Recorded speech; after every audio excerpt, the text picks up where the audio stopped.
Salut à tous! Dans la vidéo d'aujourd'hui, je vais te faire une démonstration concrète de comment je pratique l'écriture du japonais tous les jours. Je vais te montrer exactement qu'est-ce que je fais, comment j'écris et comment j'utilise ensuite les corrections que j'ai reçues. Si tu veux un peu plus de contexte, j'ai mis des vidéos dans la description, les vidéos précédentes que j'ai fait sur le sujet où j'explique pourquoi je fais ce genre d'exercice. Donc si tu les as pas vus, je te conseille de regarder ça en premier pour bien comprendre exactement quel est l'objectif. Normalement, ce que je fais, c'est que je commence par regarder la correction de mon post précédent avant d'écrire un nouveau post. Mais là, pour les besoins de la démonstration, ça sera plus simple que je te montre d'abord un nouveau post, comment je l'écris, et ensuite comment j'utilise la correction sur ce même post. Sans plus attendre, c'est parti, je vais donc me lancer dans l'écriture d'un post et je vais essayer d'expliquer au fur et à mesure comment je raisonne, comment je réfléchis, quel genre d'outils j'utilise pour avancer quand je suis bloqué.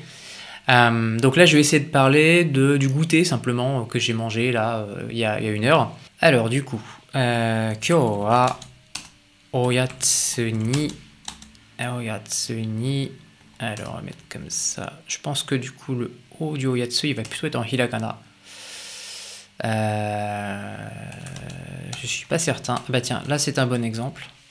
Au lieu d'aller chercher dans le dictionnaire, de dire voilà, goûter, comment tu dis goûter en japonais dans le dictionnaire pour confirmer, je vais faire une recherche Google. Je vais mettre directement sur Google. Voilà, et on va voir ce qui sort. Oyatsu no imi o shiritai. Je vais pas regarder la définition, juste regarder, voilà. Sekai no oyatsu, voilà. Donc ça a l'air d'être écrit en plus d'ailleurs, pas en katakana, mais en hiragana. Du coup, je vais plutôt mettre ça en hiragana. Impeccable.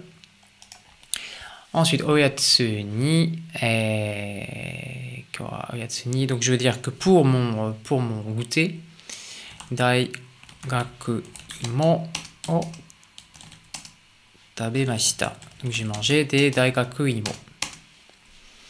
C'est un dessert japonais du coup. Je vais essayer d'expliquer un peu ce qui s'est passé. Donc, shigoto beya kara, depuis ma shigoto beya, c'est depuis mon bureau, l'endroit où je travaille. Kara, oishi so, que ça semblerait bon, mais en fait l'odeur était bonne. Je pensais plutôt oishi, oishi nioi ga nioi ga shimashita. Alors je me force un peu, j'essaye de faire mes posts toujours en langage poli. Après, ça dépend pour la pratique, je peux aussi faire un post en langage plutôt familier. Là, j'essaie d'être cohérent simplement dans le style, veut dire tout le post, ce sera en langage poli. Il faut surtout pas s'amuser à mélanger style poli et style familier dans un même post, c'est vraiment une très mauvaise pratique. Ok, donc j'ai senti une bonne odeur dont je ne savais pas exactement ce que c'était à ce moment-là. Alors, je vais essayer de dire, du coup, je suis allé voir qu'est-ce que ça pouvait être. Alors, nani mono, ça sera plutôt nani mono comme un objet. Nani mono da to omoimashita. Et mini, simplement mini ikimashita. Ok. D'ailleurs, c'est plutôt ici. To omotte. Nani mono da to omotte. Et mini ikimashita. Ok.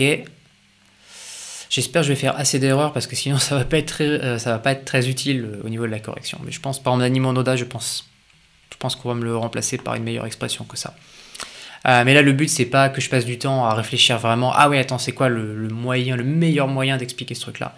Du coup, et donc je suis allé voir, et donc j'ai découvert que kanojo ga daigaku imo o tsukute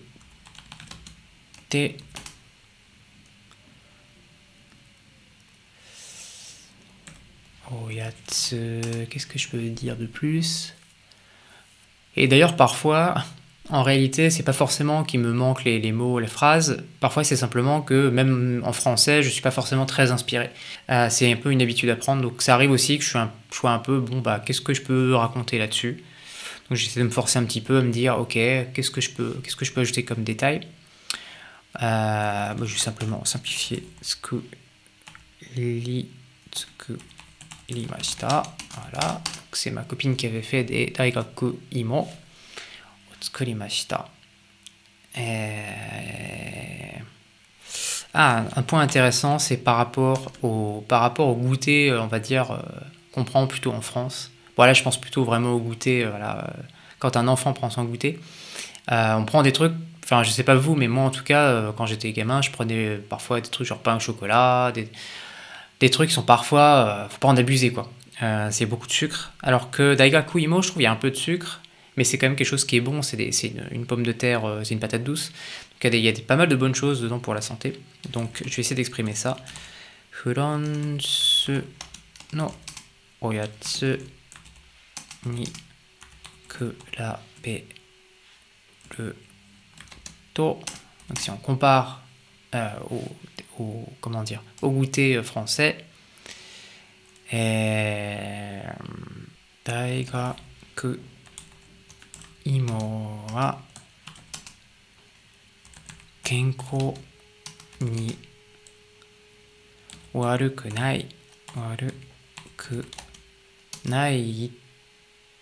to omoimashita. Je me suis dit que c'était finalement c'était pas mauvais pour la santé. Et après, comme les morceaux de oimo, les morceaux de pommes de terre étaient assez gros, au final la proportion de sucre était pas trop grosse par rapport à la proportion de pommes de terre. Donc du coup c'était d'autant mieux, c'est d'autant meilleur pour la santé finalement. Et comment je pourrais dire ça? Donc kondo, alors par exemple j'ai toujours du mal. Entre kondo et konkai à me rappeler lequel utiliser. Bah, ça peut être un bon exemple. De voilà, j'ai un doute entre les deux. Je vais faire une recherche, bêtement une recherche Google. Je vais regarder les exemples. D'ailleurs j'ai même la définition en japonais qui pop. Mais du coup le point en fait là ici c'est de pas que je commence à aller rechercher dans une ressource en anglais ou en français pour me rappeler ah oui c'était quoi déjà la différence entre les deux, mais que j'aille regarder plutôt une ressource qui est en japonais, donc soit une définition soit des exemples de phrases. Comme ça au moins je reste 100% en japonais. Et bah tiens je peux faire je peux même essayer de trouver un exemple, quelque chose qui va être proche. Par exemple kondo no gohan. Kondo no gohan.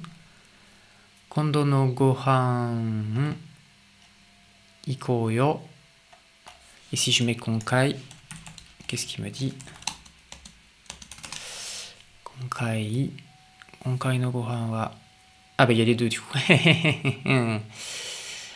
Il y a les deux. Non mais c'est ça du coup, le konkai c'est vraiment quand c'est quelque chose qui est déjà, comment dire, qui est déjà établi, c'est par exemple la 3e fois d'un truc qui est régulier. Alors, le kondo, c'est quand quelque chose dans le passé se reproduit sans forcément qu'il y ait une récurrence, comment dire, particulière. On va dire que c'est konkai comme si c'était bon, je prends pas forcément systématiquement un oyatsu, mais c'était voilà, c'était cette fois-ci le oyatsu de cette fois-ci, konkai no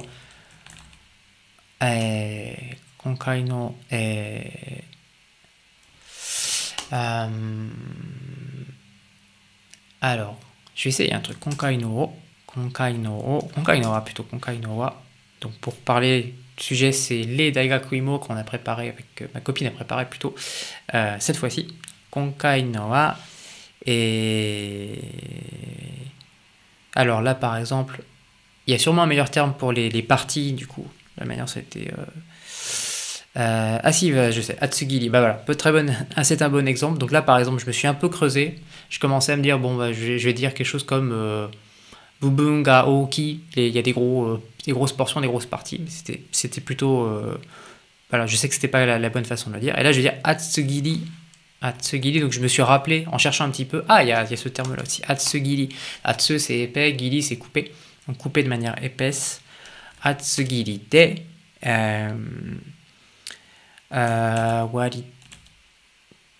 Le walito, je vais plutôt le mettre à la fin. Donc pour dire que, en gros, proportionnellement, la part de sucre était pas trop énorme. Sato no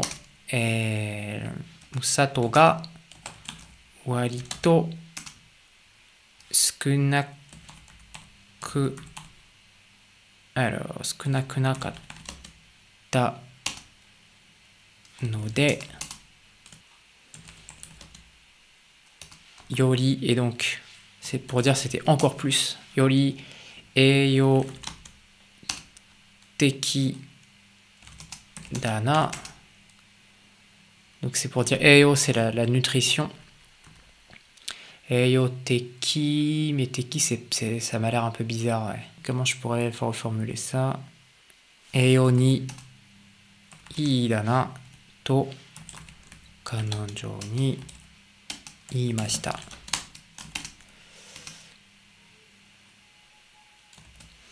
Ok. Là, du coup, c'est pas mal. J'ai fait quoi? J'ai fait 6 phrases. Je pourrais continuer en fait plus longtemps. Je pourrais raconter d'autres choses. Qu'est-ce qu'on s'est dit avec ma copine au moment où on a pris notre goûter. Mais en fait, là, le but, c'est de vous montrer quelque chose de assez court dans lequel je passe. Alors là, j'ai passé un peu plus de temps parce que c'est la démonstration, mais normalement, je passe peut-être 15 minutes, peut-être parfois 20 minutes si vraiment je veux faire un truc un peu plus recherché, mais vraiment pas très très longtemps pour écrire mon post. Alors en fait, je viens de me rendre compte que on voit pas la toute fin de la phrase. C'est bon, c'est pas très très grave. Je pense que vous aviez compris. Iimashita. Du coup, voilà mon post. Il y a un outil que je vous ai pas montré. Du coup, j'ai pas eu l'occasion là pendant que j'écrivais de le montrer, mais qui est très très pratique. Je mettrai un lien dans la description. Ça s'appelle Natsume. L'idée, c'est qu'en fait, quand vous avez juste un nom et vous savez plus trop quel verbe utiliser avec ce nom-là, ça vous donne des suggestions pour chaque particule de verbes qui peuvent aller avec. Alors, par exemple, Daigaku Imo, je ne sais pas s'ils vont l'avoir dedans. Voilà, Daigaku Imo. Et pas d'entrée. Ok, c'est pas grave. On va dire Imo, simplement. Par exemple, une pomme de terre. Voilà, donc là, on a par exemple Imo ga dekiru. Donc, je pense que ça doit dire que la pomme de terre a poussé. Le champ, par exemple, a donné des pommes de terre. On voit qu'avec ga, on a toute une sélection. Et on a même la fréquence, en fait. Donc là, par exemple, on voit que Imo o taberu, ça va être très fréquent. Imo o arau, Imo o tsukau, etc., etc. Donc vous voyez, c'est super pratique parce que comme ça vous donne les mots les plus fréquents, il y a de fortes chances qu'en fait, le verbe que vous recherchiez soit dans cette liste-là. Et d'ailleurs, si vous cliquez, vous avez même des références. Voilà, il vous indique dans quelles données il a récupéré tous ces exemples-là, parce qu'à chaque fois, on peut voir les exemples. Voilà, par exemple, là, dans Yahoo, il y avait Kyo wa tororo imo o tabemashita, etc., etc. Donc c'est un outil qui est super pratique. Je m'en sers très régulièrement dès que j'ai le nom, mais il me manque le verbe. Ou parfois même, par exemple, j'ai le nom, le verbe, mais je ne sais pas trop la particule qui conviendrait. Je ne peux pas me planter dans la particule, donc j'utilise ça régulièrement. Ok, maintenant on va aller poster ceci sur HiNative, qui est le site que je recommande du coup pour vous faire corriger. Donc on va sur le site de HiNative, on va aller dans Ask Foreign Language Diary. Donc là je l'ai mis en anglais, mais de toute façon vous allez retrouver avec cette icône là si vous l'avez mis en français ou autre. Foreign Language Diary, pour lequel il faut un abonnement premium, je le rappelle, donc prenez un abonnement premium pour pouvoir faire ça. Je dis que mon Nikki, mon journal est écrit en japonais, je copie le texte ici. Voilà. Vous pouvez aussi écrire dans votre langage natif, donc par exemple en français, la même chose, qu'est-ce que vous allez vous lui dire. Ça peut être pratique pour aider les correcteurs en fait. Je le faisais un peu quand j'ai commencé à essayer d'écrire régulièrement. Le problème, c'est que ça prend quand même beaucoup plus de temps si à chaque fois vous devez faire une traduction. Donc c'est quelque chose que je fais plus du coup régulièrement. Je préfère essayer de m'exprimer de manière assez simple pour que les correcteurs aient pas trop de mal à comprendre. Et de temps en temps, si besoin, je mets en commentaire après coup pour dire ah oui, en fait je voulais dire ça. Mais du coup, je fais plus systématiquement une version en français. Et d'ailleurs aussi, surtout s'il vous plaît, ne faites pas un texte en français que vous essayez de traduire ensuite en japonais. Pourquoi? Parce que vous n'allez pas du tout écrire de la même manière, ça va pas du tout être naturel dans votre japonais. Donc ne faites surtout pas ça, pitié, essayez plutôt de penser en japonais le plus possible pour écrire. Voilà, donc je vais devoir utiliser un ticket, ici, number of tickets. Donc il y a le ticket, on en récupère tous les mois, si je dis pas de bêtises. Donc voilà, il n'y a pas de souci pour poster régulièrement, du coup, au moins une fois par semaine. Vous ne devriez pas avoir de problème. et je vais poster mon post. Voilà. Et impeccable. Du coup, voilà, mon post est ici. Je vais avoir des réponses qui vont arriver dans les jours qui viennent, ou dans les heures qui viennent d'ailleurs, qui vont me dire est-ce que c'était plutôt naturel ou pas trop naturel, ou les personnes n'ont pas compris. Et donc, par la magie du montage, hop, je vais vous donner maintenant les résultats, les corrections que j'ai obtenues. Et on est de retour un peu plus tard pour regarder les corrections sur notre post. J'ai eu 5 corrections différentes qu'on peut voir ici en dessous de mon post. À chaque fois, alors s'il n'y a pas eu de correction sur une phrase, elle est en grisé. Et s'il y a une correction, vous voyez ici l'ancienne phrase, donc avec qu'est-ce qui a été modifié par rapport à ma phrase. Et ici, qu'est-ce qui a été rajouté. Donc c'est très pratique sur iNative pour voir exactement les différences, exactement les corrections sur chaque phrase. Surtout quand vous commencez à avoir une phrase très longue, c'est pas forcément évident à comparer si vous ne savez pas les couleurs. Après, un défaut de iNative, c'est que on ne peut pas voir une phrase et toutes ces corrections en même temps. Heureusement, pour compenser ça, j'ai développé un petit script qui permet de faire ça. Je vous donnerai les informations en description pour pouvoir l'installer aussi chez vous. Concrètement, on va aller à la fin. Et donc là, le script a mis toutes les corrections sur la première phrase, toutes les corrections sur la deuxième phrase, etc., etc. Ce qui va nous permettre de passer en fait sur chacune des corrections, donc phrase après phrase. Donc c'est parti, première phrase, là on voit qu'il n'y a pas eu de corrections qui ont été faites, tous les correcteurs trouvaient qu'il n'y avait rien à redire sur la phrase, donc c'est parfait. Ce que je vais faire, c'est que je vais copier au fur et à mesure les corrections dans mon fichier où j'ai mis mon texte original. Simplement, je rajoute une petite section correction ici. Donc là, je copie simplement la phrase ici parce que de toute façon, il n'y a pas de correction. Hop, passons à la deuxième phrase. Là, ça va être plus intéressant parce qu'on voit qu'il y a eu des propositions qui ont été faites.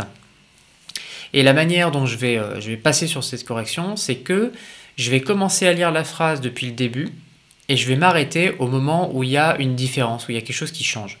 Par exemple ici, Shigoto Beya, quelles que soient les corrections, tout le monde est d'accord, ça n'a pas changé. Par contre après, il y en a un qui a laissé le kara que j'avais mis et 2 autres qui ont modifié pour mettre made. À ce moment-là, on va s'intéresser à cette différence-là. Est-ce que c'est une erreur de ma part? Est-ce que c'est une erreur d'inattention? Est-ce que c'est une erreur importante sur laquelle je vais devoir travailler? En l'occurrence, en fait, c'est simplement une petite erreur dans le sens, et j'aurais dû utiliser made au lieu de kara, puisque l'odeur, elle est allée jusqu'à mon bureau, elle n'est pas venue de mon bureau. Si je disais Shigoto beya kara, ça voudrait dire qu'elle est partie de mon bureau. Or, c'est là où je me trouvais, et c'est l'odeur qui m'est arrivée jusqu'à moi. Du coup, c'est très logique de mettre made, et on voit que les correcteurs ont bien compris ça, même si grammaticalement, en fait, le kara est tout à fait correct. Ce que je vais faire, c'est que je vais copier la correction avec made, puisque c'est la correction qui me paraît le plus appropriée. Et vous voyez que je copie juste le début de la phrase jusqu'au moment où je me suis trompé. Et ensuite, on va continuer à lire la phrase dans l'ordre et on va faire la même chose, s'arrêter au moment où il y a une différence. Oishiso, oishi, oishiso. Donc 2 correcteurs qui ont proposé de dire plutôt oishiso na. Et effectivement, si on réfléchit un petit peu, c'est logique, oishiso na, parce que je ne sais pas en fait si c'est bon ou pas. Oishiso na, ça me paraît bon, ça me semble bon, parce que je renifle cette odeur-là. C'est pas une erreur importante, puisque c'est plutôt une erreur un peu bête que j'aurais pu éviter. Et je vais quand même du coup copier cette correction ici, voilà. Et dernière partie, nioi ga shimashita, nioi ga shite kita node, et nioi ga, alors là ce kanji là, je sais plus ce que c'est quoi? Tadayote kimashita. Intéressant. Là on est dans un cas où 2 personnes sur les 5 me proposent un changement. Alors, si on ramène ça en proportion, 2 sur 5 qui font une correction, et donc 3 qui pensent que ma version elle est ok, ça signifie probablement que il n'y a pas de souci avec cette formulation-là, Nioigashita. Par contre, ça peut être intéressant de regarder quand même ces 2 propositions-là, d'essayer de comprendre quelle est la différence en fait, qu'est-ce qu'ils ont voulu ajouter. Nioigashite kita node. Alors là, il y a 2 choses, c'est que il y a l'idée de shite kita, l'odeur est venue en fait avec le kuru, ça ajoute une nuance de elle est venue à moi. Et il ajoute aussi un node qui va faire la transition avec la phrase suivante. Donc pour l'instant, je ne vais pas regarder la phrase suivante, je vais juste me concentrer sur cette phrase-là, et puis on va voir ce que ce node il peut apporter dans la phrase d'après. Et donc l'autre qui me propose Tadayote kimashita, donc on retrouve le kimashita, donc les 2 sont d'accord sur le fait qu'il y a cette idée de kuru, te kuru. et ça apporte une nuance qui est assez logique en fait. Donc on peut garder ce que. Et ensuite, déjà ça va m'intéresser d'apprendre une nouvelle formulation possible. Au-delà du fait que peut-être qu'en fait, Gashimashita, c'est le truc qui viendrait le plus naturellement à quelqu'un. Le fait ici qu'il y ait une proposition un peu différente, qui fait sens, hein, parce que si je regarde la définition, c'est très logique, on n'est pas dans un truc farfelu non plus. Je vais en fait pouvoir m'en servir pour apprendre ce nouveau mot avec un contexte. Et donc, du coup, ce que je vais faire, c'est que je vais utiliser cette réponse-là. Donc, je vais, première chose, copier cette partie-là, ici. Voilà. Et je vais ajouter ce mot à Anki. Donc, je vais utiliser pour ça Yomi-chan qui a un système avec Anki Connect qui permet de créer des cartes dans Anki. Si ça ne vous parle pas du tout, je mettrai des informations dans la description là-dessus. Donc, ici, j'ai la définition et je peux rajouter hop, une petite carte. Voilà. Et en cliquant ici, j'ouvre la note dans Anki. Hop, je vais mettre ça sur le côté, comme ça on voit toujours ma tête. Et en général, je vais tout de suite aller éditer la note. Je vais rajouter déjà des informations sur les furigana avec un plugin du coup qui est le plugin Migaku pour le japonais. Pareil, je vous mets les informations dans la description si ça vous intéresse. Donc là, avec un raccourci clavier F2, pouf, je me rajoute la lecture pour le mot, pour la phrase. Là, ce que je vais faire, c'est que je vais mettre la définition anglaise qui est ici, je vais la mettre dans un autre champ, parce que j'ai deux champs différents, un pour la définition en japonais, un pour la définition en anglais. Ouf. Voilà, et malheureusement, Yomi-chan ne permet pas de séparer ça dans deux champs différents. Voilà, et donc là, je peux fermer cette fenêtre-là de Anki, et je continue le parcours de la correction. Passons maintenant à notre troisième phrase, et du coup, on va faire exactement la même chose que juste avant. On va lire dans l'ordre, donc le premier caractère nani, tout le monde est d'accord. Par contre, après, là, ils sont plus trop d'accord. On a quoi? On a un nanika, on a un nandaro, on a un nanigoto, nandaro, nandaro. Donc, globalement, ils sont plutôt alignés sur le fait que c'est nandaro qui conviendrait le mieux. En fait, mon nanimono, ça convenait pas du tout. En fait, le sens de nanimono, si on le prend littéralement, on prend la traduction something, quelque chose, on voit pourquoi mon cerveau s'est dit tiens, ça peut peut-être fonctionner avec nanimono datomotte, mais en fait non.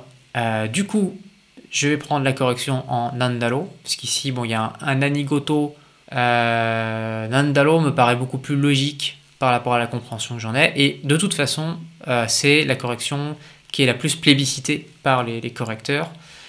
Du coup, même si je ne savais pas exactement la différence, dans le doute, je pourrais prendre ce nandaro. Donc on va prendre nandaro to motte et la virgule.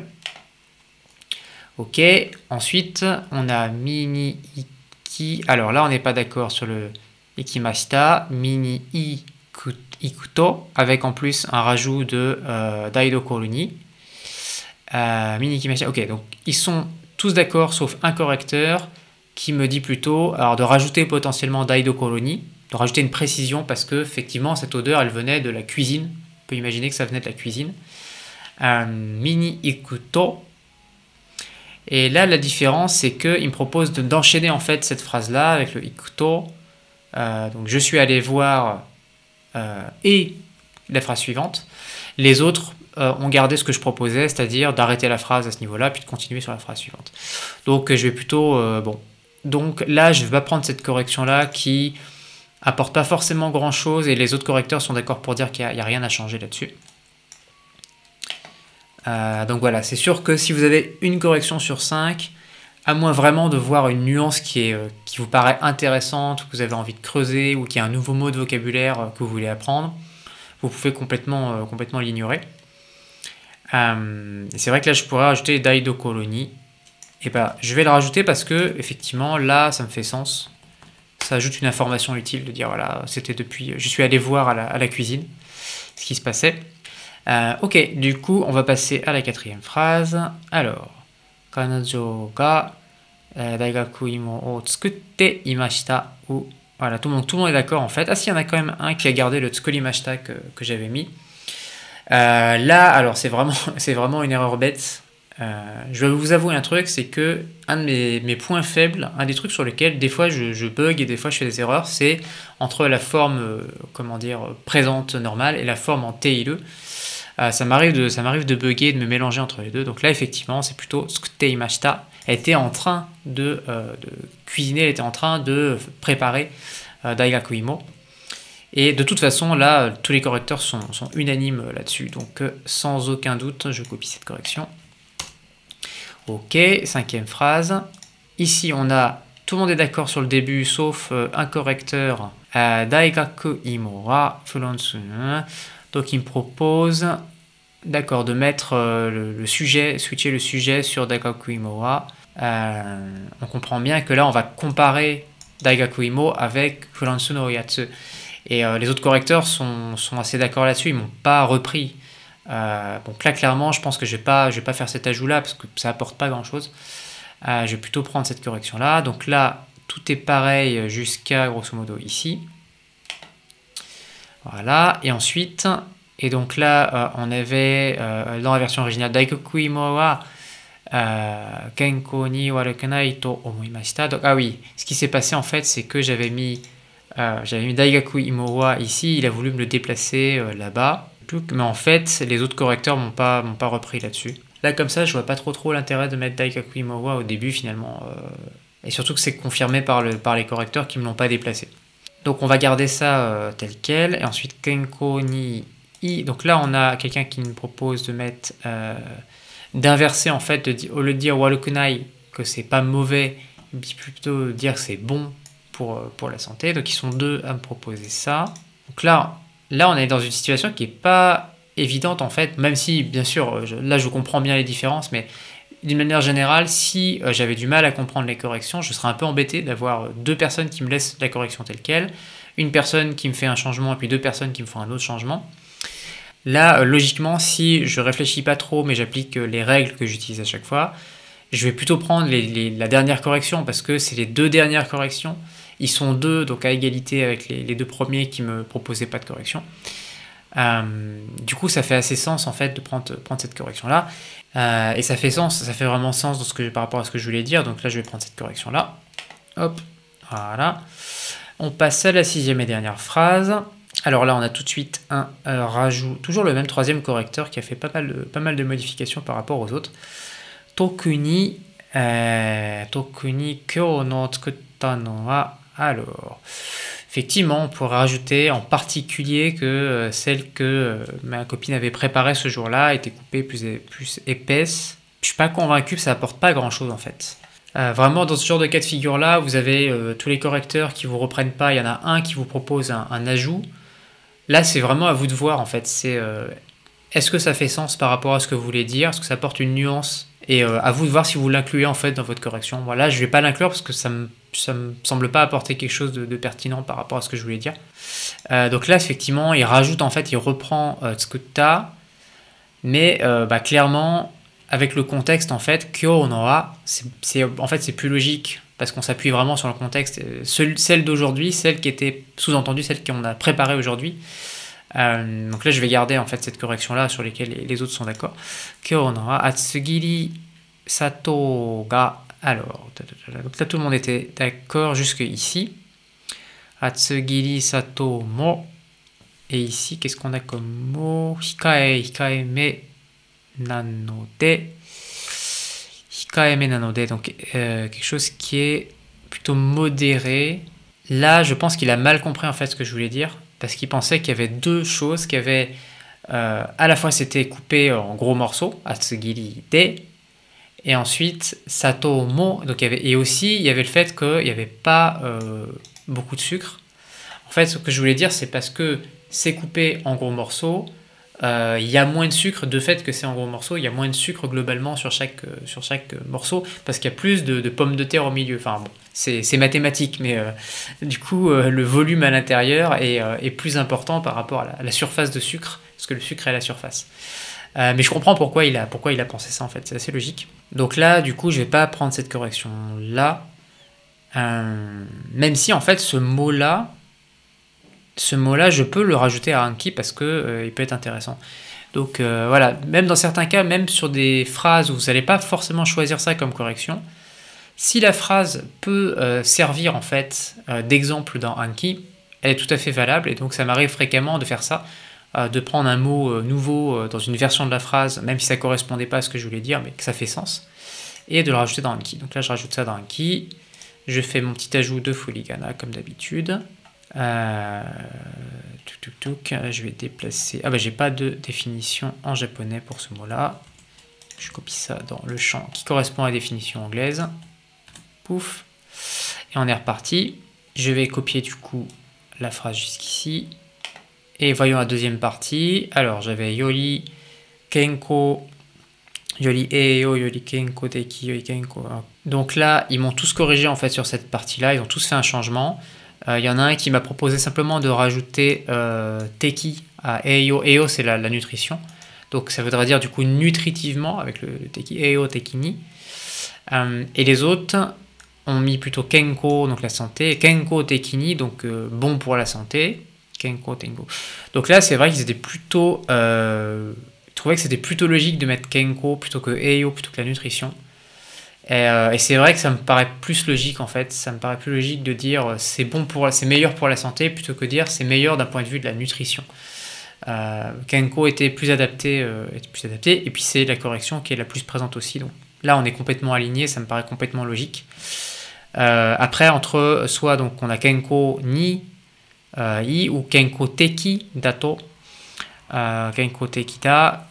Donc en fait là-dessus, on a vraiment une égalité entre la version en Kenko, Ni, et après I avec juste le kanji qui change la particule, ou bien Kenko Teki Da, ou Dana d'ailleurs. Ils sont tous les deux à égalité. Du coup, comme la nuance là me paraît pas évidente, il n'y en a pas une qui me paraît être beaucoup plus logique dans le contexte. Je vais plutôt naturellement aller chercher celle qui était proposée en dernier. Du coup, on va reprendre celle-ci avec le Kenko Teki Da. Donc on va copier déjà ça. Il y avait avec le da et il y avait une petite nuance, il y avait un na. Bon, je vais garder le na parce qu'effectivement moi je l'avais mis dans ma version originale. Je voulais mettre exprès en fait cette emphase. To kanojo ni iimashita. Et là ils sont tous d'accord sauf lui qui me dit kanojo wa itte imashita. Donc là, effectivement, elle me disait, elle était en train de me dire, en fait, il utilise la forme en teimas pour dire, elle était en train de me dire. Bah là, en fait, ouais, ça me paraît plus logique, comme disent les autres correcteurs, de garder cette forme-là en kanojo ni iimashita. To iimashita. C'est intéressant d'avoir ce troisième correcteur qui était très différent sur toutes ces propositions. D'ailleurs, ça peut être intéressant d'aller regarder de qui il s'agit. On peut aller regarder quelle est sa réputation sur le site. Est-ce que c'est quelqu'un qui a déjà fait beaucoup de réponses? Donc là, on va compter premier, deuxième, troisième. Alors, ok, il est dans le top 1,21. Japonais est dans le top 8%. Donc il est plutôt bien classé. Si on compare par exemple là, le premier correcteur. Non, effectivement, il est un peu en dessous en termes de nombre de points. Il est moins actif. Après, il a pas mal d'expérience aussi. Ok, bon. Bref, du coup, je vais pas passer plus de temps là-dessus, mais je pense que vous voyez l'idée, vous voyez la manière dont je procède pour faire cette correction-là. Et juste un truc que j'ai pas fait tout de suite pour commencer, mais en général, c'est la première chose que je fais quand je regarde la correction, c'est de remercier les correcteurs. Donc pensez à ça, pensez à les remercier parce que ils font ça gratuitement en fait. Et pour ça, vous pouvez simplement ici faire un petit reply et puis vous tapez arigato gozaimasu. Voilà. Et j'envoie simplement comme ça des remerciements à chacun des correcteurs. Je fais ça pour chacun des 5 correcteurs. Voilà, donc je pense que vous avez vu un petit peu près en quoi ça consistait. Repasser sur chacune des phrases une à une, on compare les corrections dans l'ordre, on voit ce qui est différent, on compare combien de correcteurs sont d'accord, pas d'accord, est-ce que ça fait sens pour nous aussi, parce que c'est important de voir par rapport à sa propre compréhension ce que ça change, et le fait de créer des cartes Anki du coup, avec Yomi-chan et Anki Connect, donc ça permet ensuite pour moi de réviser ces nouveaux mots que j'ai découverts, ou simplement des fois quand je me suis trompé, je crée une carte à trous. Là, j'ai pas eu l'occasion de le faire, mais vous pouvez créer une carte à trous pour simplement essayer de vous forcer à vous rappeler quelle était la bonne particule, quelle était la bonne conjugaison pour un mot en particulier. J'en parle dans l'autre vidéo. Mais en tous les cas, c'est tout pour cette démonstration. J'espère que ça vous a été utile de voir vraiment concrètement comment je procède pour faire ces posts et pour faire ensuite une revue des différentes corrections. N'hésitez pas à me dire dans les commentaires ce que vous en avez pensé et quelles sont vos techniques à vous aussi pour utiliser ces corrections-là. Et à bientôt pour une prochaine vidéo. Mata kondo!